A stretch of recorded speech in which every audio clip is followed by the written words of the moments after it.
With offseason in full swing, we get some news from Jokic. What's going on? Let's check it out. You're watching CS 105.1, where I talk about sports with good vibes. Let's get it.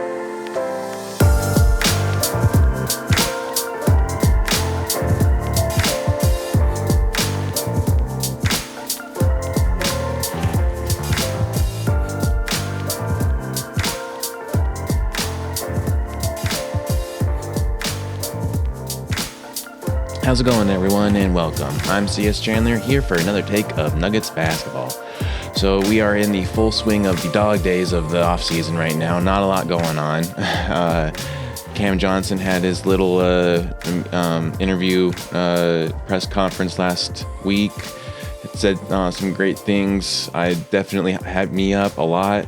And then we got some stuff from Michael Porter Jr., which if you're a sensitive Nuggets fan, you will be annoyed at Porter Jr., but I mean, it doesn't really say much to me. I mean, he essentially said some things about the practice facility at the Nuggets, saying that it's not as good as what the Brooklyn Nets have. But it's, I think it was just him kind of amazed at another league's practice gym. They're not all equal. And some, teams have more money than others. So it kind of it's not anything to me, really. It's just kind of him being Curious Mike, essentially. It's kind of wowed by what he's seeing. It's a new side for him. So he's just kind of really trying to make the situation that he's in positive. And so I have no hard feelings for Michael Porter Jr. I still miss him, and I hope that he's going to have a great season in Brooklyn. I'll probably be a little bit more interested now in the Nets than I ever normally am, and I might root for them a little bit more now that he's on there. So, it didn't make any bother to me. Then we also had some news with Jokic. So we actually had, if we kind of step back a little bit more, last week, we had the Morris twins out of nowhere bringing the beef up again, talking about it with Jokic and the Jokic brothers. Are we okay with the Jokiches? Where do we stand with the Morris twins and the Jokic brothers? Where has there been any developments? It's social media. It never got anywhere. It never went anywhere. Well, one, we were worried about the health, you know what I mean? Because the hit from behind was kind of crazy. I got a question. I just was telling somebody about this, about like how they made that, how they portrayed that like it was like something that he had. Tell it from your perspective. But hold on, I got a question. Because me and my boy Chicago had an argument about this. You hit him first, right? Yeah. You turned around. He hit you back. Is that a cheap shot? It's a cheap shot. I did a basketball play. If you see the angle, I put my hand up. Like I let it know I'm coming towards you. You're right, but you hit him. Yeah, I fouled you. Okay. It's like a hard foul in the game. Like I know, but I'm you my boy. Yeah. Go ahead. I feel you. Yeah. I know if I hit you, you're gonna hit me back, and if you hit me, I'm gonna hit you back. Right. So if you hit him first and he hit you back, that's a cheap shot. It hit me from behind. I think it's a cheap shot. Okay, cool. I turned my back. I would have never. If you asked me, I would have never ran it. Like I'm physically walking. I'm walking away, so right. I'm not even like in the mode of knowing you're about to hit me. You know what I'm saying? So when you like, it's like a car crash. I'm just sitting regular in the car, just hit you in the back. You're like, oh, right. Like so. Yeah. My thing was like I showed them I was gonna do it. I don't take nothing back from it. Like I gave it out a ton of times.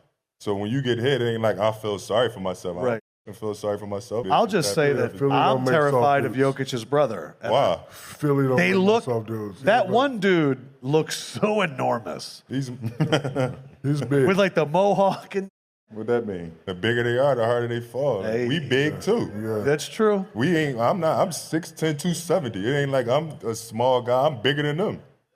So that ain't the case. We can arrange this. Yeah, for sure. We can get it. As long as they can't use their feet, we can get it on. As long as you can't use your feet, let's get the ring. So no kicking. No kicking. Oh, yeah, one of them is a what? Is a MMA fighter? Oh, so he'd have to he'd be one. Grabbing all that. Yeah. We ain't doing that. If he can't do that, we can get it on. Straight hands. So only boxing. Only boxing, yeah. This could be done. We are in Vegas. Damn. Shaq, I'm going with the Philly boys. No, I wasn't asking who you're. I'm just saying you should. You own everything. I feel like you could set this up. I'm not setting that up. You're like, how old are y'all? 35.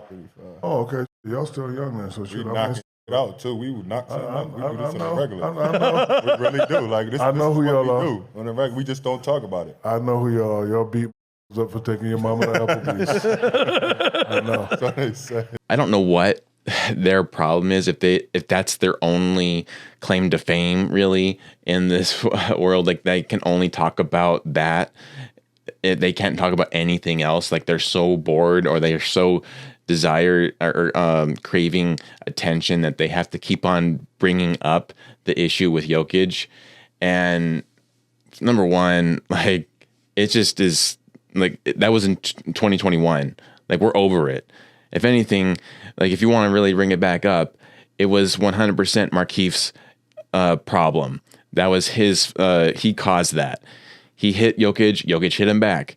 Like you can't hit someone and then expect for them not to do anything. And he calls it a hard foul. It wasn't a hard foul. He legit hit him, and Jokic wasn't having it, so he had him back.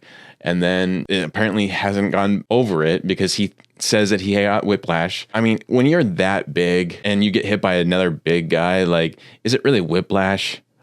I don't really like. I mean, they flop so easily that I can't really say that he got whiplash or if it was a flop. Like if anything, knowing the Morse twins, it was more likely a flop than it was actually getting whiplash. But of course, he's going to play the victim and say he got whiplash, and he's going to continue to wave his little victim flag. And then he has the audacity to say that he would take on the Jokic brothers in a boxing match. It wouldn't be MMA, because if he went MMA, he would be too scared to take them on. But if it was boxing, he thinks that he could take them on.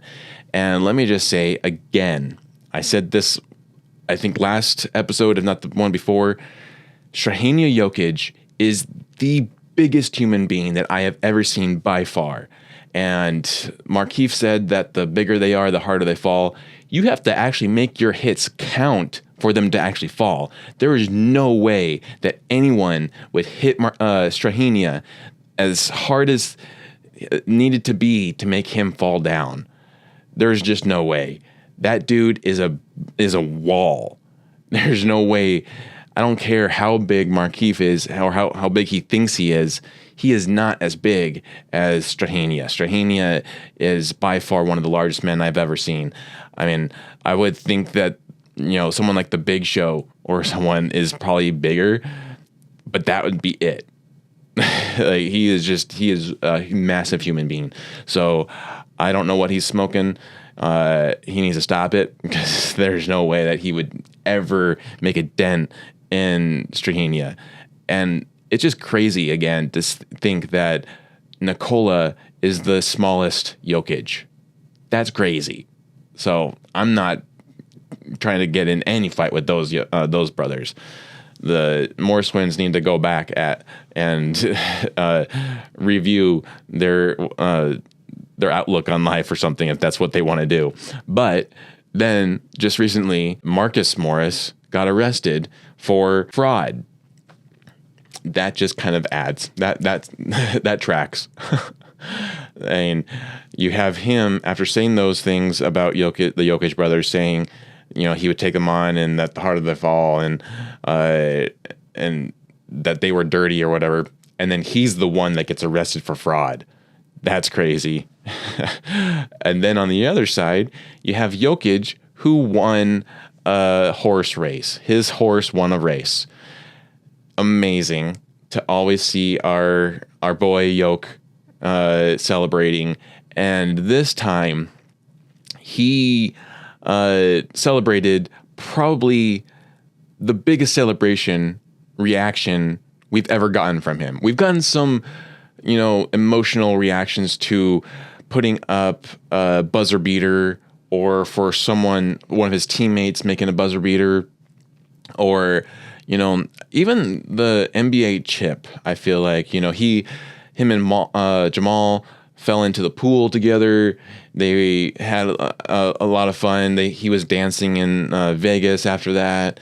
He was on Parade. He loved it. And I know a lot of people don't think that he cares about basketball. He does. He very much cares about basketball. But this recent footage of him celebrating after this horse race kind of does show that he does care about his horses just a little bit more, if nothing else, just a little bit more, because he was actually crying after winning. He was so emotional, and he had to greet the jockey first and praise him a lot. And that just, and he didn't actually win a lot of money from it either. He only won $3,500 American dollars. I know it's a lot more in Serbian money, but he only won $3,500. And so you can tell that it's not about the money. He just really loves and is passionate about horse racing. And you can already tell that he's going to have a fantastic retirement whenever that time does come. You're not going to see much of him with basketball. It's going to be him and horses and just having the time of his life, actually, it feels like, after. But before that, he was actually on tour in China, where they gifted him a horse head made of shoes, and he was actually pretty moved by that. And then it kind of feels like, when you tell your grandma that you like something and then they give you everything horse, or, everything of that thing. My grandma definitely did that with Spider-Man. I like when she knew that I liked Spider-Man, she gave me everything Spider-Man. I got a Spider-Man blanket. I got a Spider-Man money bank that you put in and he did a little dance. I got Spider-Man mugs and hats and everything. Like, everything was Spider-Man. When she knew that I liked Spider-Man, that was the thing she was getting me. Never tried to buy me anything else. It was always that one thing. And it kind of feels like now that's how fans or people around Jokic are dealing with him. Like, they could easily given him something with the Nuggets or something from just personal about their culture, giving it to him. But no, they had to make it about horses because they know that he likes horses. So that was really kind of funny. But he also visited some horses in China, and no one's talking about this, but I'm pretty sure he bought a horse in China. There is no doubt that he most likely bought a horse in China. So they have some photos of him with horses here, right? These are them right here, and like, you can just tell he's at peace when he's with horses, and that's really cool. The thing is, I think Jamal wishes that he had that kind of zen that Jokic has when he's around horses, and so Jamal tries to have his thing, and it's MMA fighting.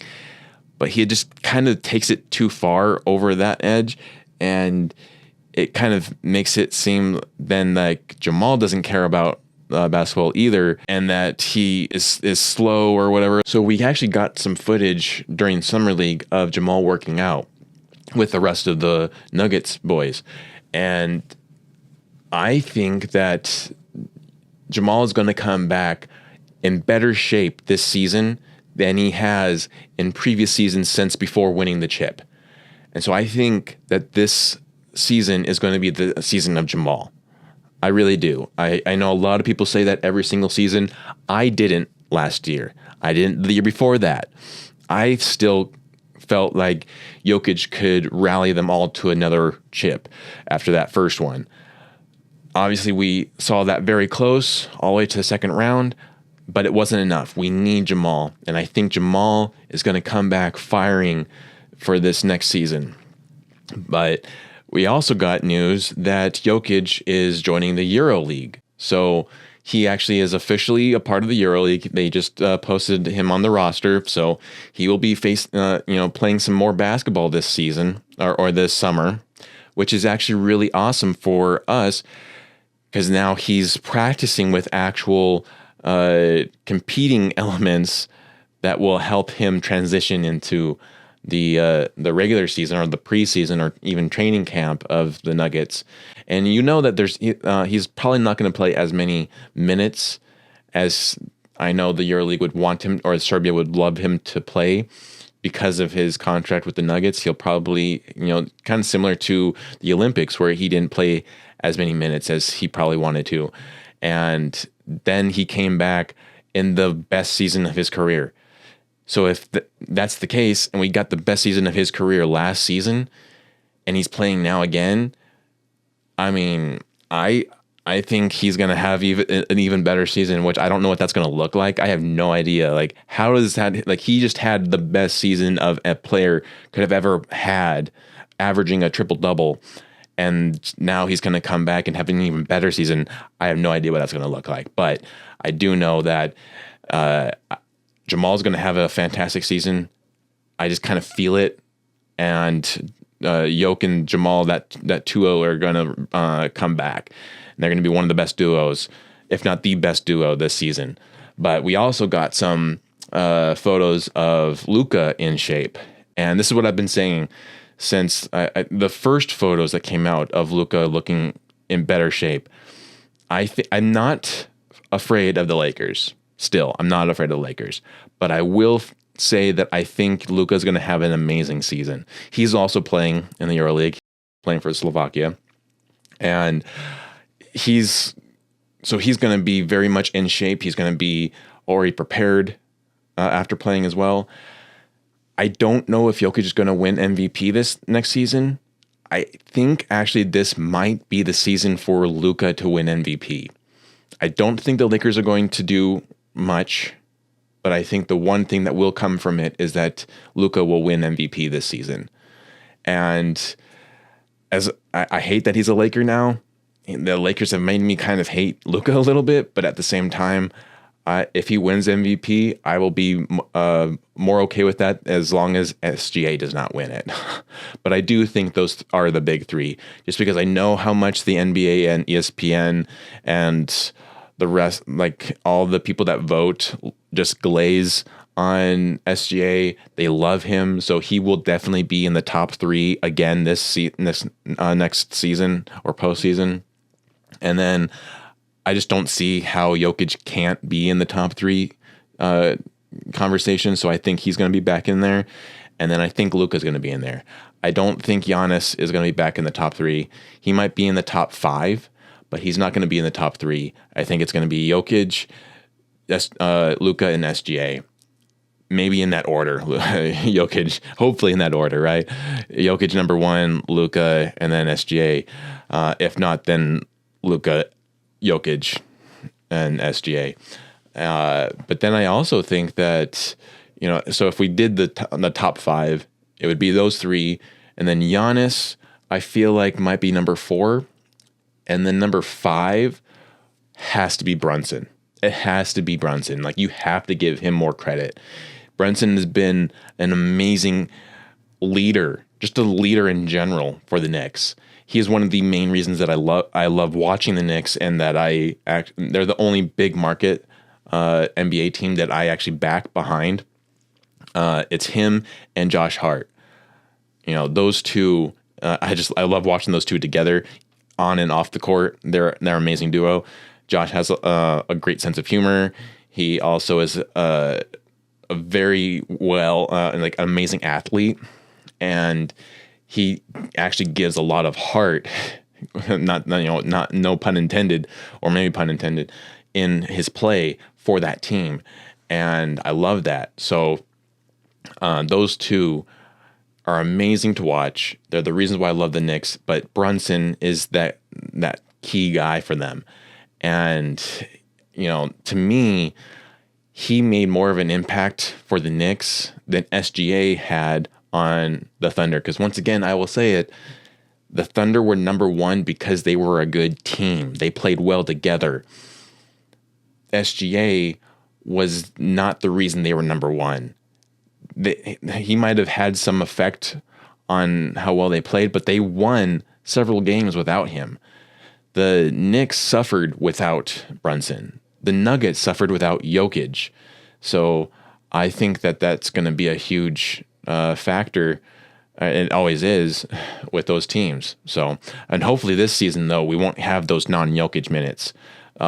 as detrimental as they were before. Hopefully they're not going to be that bad this next season. I don't think they will, because now that Valanciunas is officially a Nugget, and he said, I still kind of wish that he would come out with a video or some kind of interview saying that I'm happy to be in Denver. I don't know if we're going to get that. I'm not going to put my hopes up, but it would be nice to get that. Though it's great that we finally have a decent backup center. I mean, for several years now, we've had basically either vet options, like, guy like DeAndre Jordan has had some great games, but to keep him in the stretch for 82 games, he just couldn't keep up, and to rely on him was a little unfair to him. You needed some younger guys, and I think it's great that they have now Valanciunas as the main backup, and then behind him you can either go Zeke Naji or Deron Holmes. And honestly, we don't have a lot of faith in Zeke Naji as a backup 5. He is definitely a much better backup 4.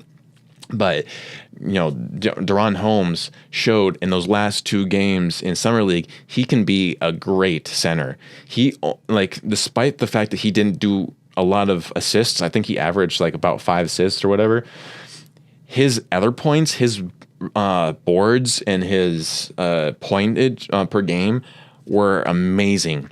He averaged, what was it, 8, or not average, but he in 2 games he got 18 boards or whatever in both of those games, and that's just phenomenal. That's Jokic numbers in rebounding. So you have him getting those high numbers. Even if he just gets those high numbers of rebounds, he can kick it over to Jamal, let's say, or to Brucey B, or to CB. Hell, even Cam Johnson. I know Cam is going to be doing a lot more with on the bench. So even that, as long as he's there to get the rebounds and be aggressive and get them, man, we're going to have a great bench this season. I'm very excited for the bench now that we have some better key players added. I mean, just bringing Brucey B back, it gets me super excited. I'm so down to see him back in Nuggets gear, playing his heart out for the Nuggets, making some steals, making some dunks. And then we got Valanciunas, we got Tim Hardaway Jr. I know Tim Hardaway Jr. can put up some bricks, but I know he can also be a sharpshooter. And I'm just kind of excited to see what he does on the floor as a Nugget, regardless of who he plays with. I think he's going to do great with Jamal. I think he's going to do great with Cam Johnson. I think he's going to do great with Jokic. I think he's going to do great with Valanciunas, with Julian Strawther. It's going to be amazing. I think it's going to be the best season since the chip year. And if not, maybe it might rival the chip year. That's my big hot take, is this is going to be an amazing season for the Nuggets. And I'm so down for it. I'm so ready for it. When the season is a lot of grueling losses and down energy, it can make it rather difficult to watch 82 games. But when the energy is high, it is so infectious, and I'm so ready for this next season. Definitely ready for even this summer camp to see what's going on with them. Seeing how they're how the vibes are going with them. It's going to be really fun to watch, and I'm very excited even for the preseason game. So lots of good things there.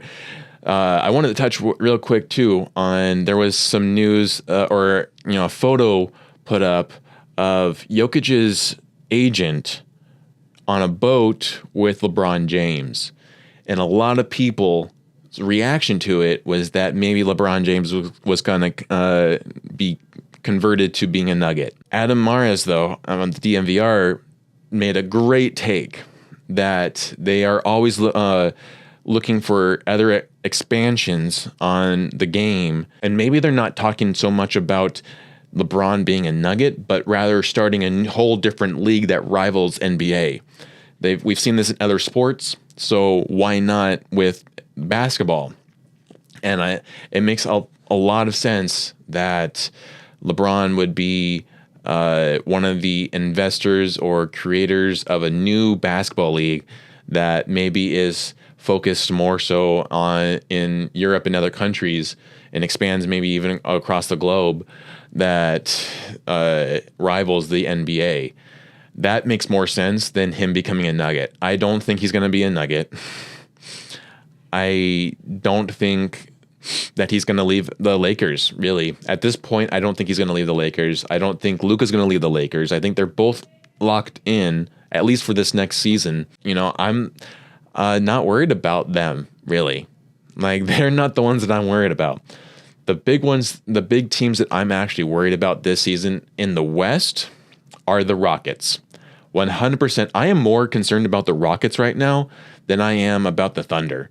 I hope that we take out the Thunder, even if we even the series with them again this season. Like that was a great thing that happened this last season, was that we evened the series. If you remember the defending chip year, we actually lost, and that's why the Thunder ended up in the 23-24 season as the 1 seed, because they won the series against us. That was the only reason that they got the 1 seed.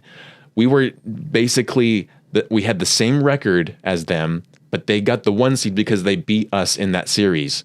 And so, like, that's pretty amazing too for the Nuggets to basically be the 1 seed again after winning the chip. Just from the technicality that they lost that series with the Thunder, that they got the 2 seed. But if we at least tie the series against them this next season, I would love to win the series. But if just at the bare minimum, tie it, sweep the Timberwolves. I am a lot more excited to see how the Nuggets face against the Timberwolves this season. Hopefully they beat them and they win the series against them, hopefully sweep the season. But then the Rockets, I am more concerned about the Rockets. And it's not necessarily because they got Kevin Durant. That is an issue, but at the same time, it's all the other pieces that they got that I'm more concerned about. They definitely made a lot of moves this offseason, and I think they're going to be probably, if not very close to a 60-win season this year. So they're going to be difficult, and I'm not too worried about the Warriors. I'm not too worried about Sacramento, which we got some news today about Sacramento that Brody is going to be a king.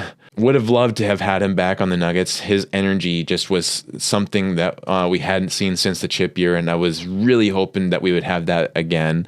It was very fun to watch him as a Nugget, but he made a deal with the Sacramento Kings, so he'll be a king now. But I'm not worried about the Kings. I am not worried about the Lakers. The Clippers, it'll be interesting to see. I need to see them play. I can't say that I'm worried or not worried about them right now. I need to see them play. Them getting Chris Paul again, him returning there, I know that he's like, it kind of feels like the Clippers are getting a lot of older guys, but at the same time, Chris Paul does have a good vet impact on the team.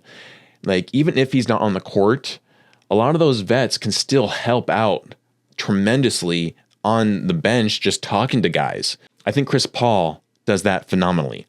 But then you also have Bradley Beal, and he's not amazing.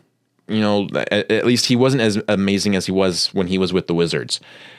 And so we will see how he is now that he's no longer a Sun. And maybe it was because the Suns fans kind of beat him up and did not love him as much that he didn't play his heart out for them.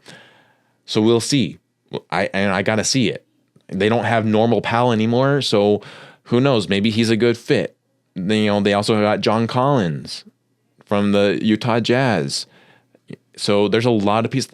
I mean, when you want to talk about backup or a center and a backup center, they actually got a fantastic duo with Zubac as the starter and then Lopez as the backup. That is, Zubac already is the best Jokic defender. And now you have the second best Jokic defender in Lopez. So, I mean, they could be a little bit more of a trouble this season for the Nuggets. Hopefully, Valanciunas can take one of them on himself, but I have to see the Clippers play. The Spurs, I think, also did get better. I think that they will make the playoffs this coming season, but I kind of have to see them play a little bit too. I know Wemby is going to be amazing. He might be in the top 6 at least, maybe in MVP talks next season. But then you have the Mavericks, which a lot of people were putting stock behind them because they got Cooper Flagg. I don't know if that really matters right now. I mean, he's going to be a rookie. Rookies don't necessarily make the biggest impact. I think Wemby had a good impact for the Spurs as a rookie, but I don't think that a lot of those rookies make a big enough impact to make them a title contender. I think he needs to develop a little bit more. And you have AD, Mr. Nugget's always on my mind, but you have AD, not AG, AD on there, who is a walking injury. He is so prone to injury that I can't confidently say that they are a threat with him on there. And then you have Kyrie, who is still out and is going to be out at least till January. So, and when he comes back, he's not going to be phenomenal. So I don't really understand why everyone is glazing the Mavericks right now. Maybe it's just part of the deal that Nico Harris did that made the media glaze them as well. But I don't see the Mavericks being much of a threat. I don't see the Grizzlies being a threat. I don't see the Timberwolves are going to be interesting. I want to see them. Now that Na isn't on there, I want to see them because they're still got Anthony Edwards and Gobert, and I hate them both. And so as long as we are able to win games against them, I'm fine, but I got to see it too. So there's that. I think no one's afraid of the Jazz right now, and for a rightful reason. And then the Pelicans, I'm not too worried about the Pelicans right now either. On the East side, I think the top East side teams are going to be the Knicks, the Cavs, and then the maybe the Bucks. But I think those three are going to be the best options. And then if not, the Magic. The Magic are definitely, like, I think the Bucks, Magics, I got to see them again. Those are the two teams I got to see in the East. But definitely the first and second seeds are going to be the Cavs and the Knicks, 100%. Because the Bulls aren't really, unfortunately, going to be more than like a 9 or 10 seed. If they even get to be a 7th seed, that would be phenomenal. But they're going to be in the play-in still. Then you have the Hawks, could jump up to maybe a 4 or 5 seed, I think, this season. And then the Heat, I don't think that they made a big enough construction. I think they're in the rebuilding phase right now, so they're not going to be much of a threat at all to anyone. And then the Pacers are down with they just lost Miles Turner, and Halliburton is going to be out for a full season. I think they're not going to be a threat. I don't think the Celtics are going to be a threat without Tatum. And then the Hornets might be a little better than they were before. The Wizards aren't going to be anything. And the Nets could be a lot better now with Michael Porter Jr. Hopefully, we don't know. We got to see it. And then who am I missing? I feel like I'm missing a team there. Oh, the Raptors. Yeah. because the Raptors now are on my bad side, so I forget about them after the what I witnessed at Summer League. They got on my bad side now. Yeah, I'm not worried about the Raptors, so it should be interesting, but I'm definitely very excited for this next Nuggets season. I hope you are too. Let me know in the comments how you feel, who you think is going to really shine out in this next season. And man, let's watch together. This is going to be fun. But that's pretty much all I got for this episode. I hope you enjoyed it. If you did, please give it a like and subscribe, share it out to your friends and family. And you've been listening to CS 105.1, where I talk about sports with good vibes. We'll catch you later.